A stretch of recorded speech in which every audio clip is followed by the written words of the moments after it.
ফেলে দেওয়া জিনিস দিয়েও খুব সুন্দর রান্না করা যায়, সেরকমই একটা রেসিপি আপনাদেরকে দেখাচ্ছি। মটরশুঁটির খোসা আমরা সাধারণত ফেলে দিই, তো মটরশুঁটির খোসা দিয়ে একটা মাছের রেসিপি দেখাচ্ছি।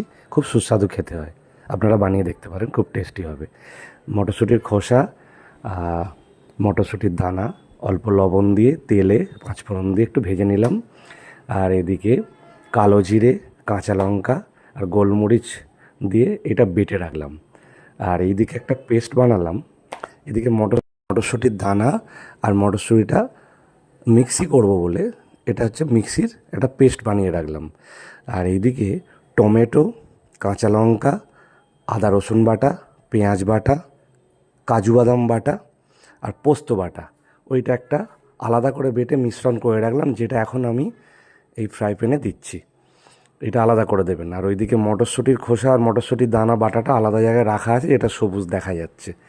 তো এইটা এবার খুব সুন্দর করে গরম তেলে নাড়তে থাকবেন, এভাবে নাড়বেন, একটু টাইম নিয়ে রান্নাটা করতে হবে। তার সাথে পরিমাণ মতো হলুদ, পরিমাণ মতো লঙ্কার গুঁড়ো মানে লাল লঙ্কা একটু দেবেন, দিয়ে এবার সুন্দরভাবে নাড়তে থাকবেন।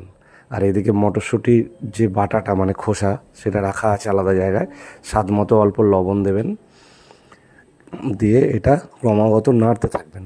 যত নাড়তে থাকবেন তত ভালো হবে। এবং তার সাথে তারপর কিছুক্ষণ পর মটরশুঁটির খোসা আর মটরশুঁটির দানা দিয়ে যেটা বেটে রাখা হয়েছিল সেইটা এবার একসাথে মিশ্রণটা দেবেন। মিশ্রণটা দিয়ে এবং একসাথে এটা নাড়তে থাকবেন। এটা সুন্দর করে মানে কষানোর মতো করে নাড়তে হবে, টাইম নিয়ে নাড়তে হবে। দেখুন এইভাবে একটা কালার চলে এসেছে। এইভাবে নাড়তে নাড়তে এইভাবে নাড়বেন।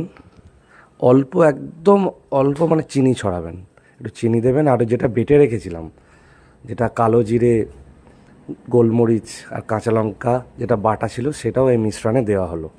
এই মিশ্রণে দেওয়ার পর সামান্য একটু জল দিলাম। জল দিয়ে সুন্দরভাবে একটু কষিয়ে কষিয়ে টাইম নিয়ে তারপর মাছ ভাজা যেটা করা ছিল, ভাজা মাছগুলো দেওয়া হলো। দিয়ে সুন্দর করে একটু মাছগুলো ডুবিয়ে রাখবেন। আর একটু সর্ষের তেল চারিদিকে ছড়িয়ে দেবেন। দেখবেন রান্না প্রায় রেডি। একটু টাইম নিয়ে করতে হবে, রান্না রেডি। খুব সুস্বাদু খেতে হবে। আর খাওয়ার সময় পাতে সুন্দর করে ধনেপাতা কুচি ছড়িয়ে দেবেন।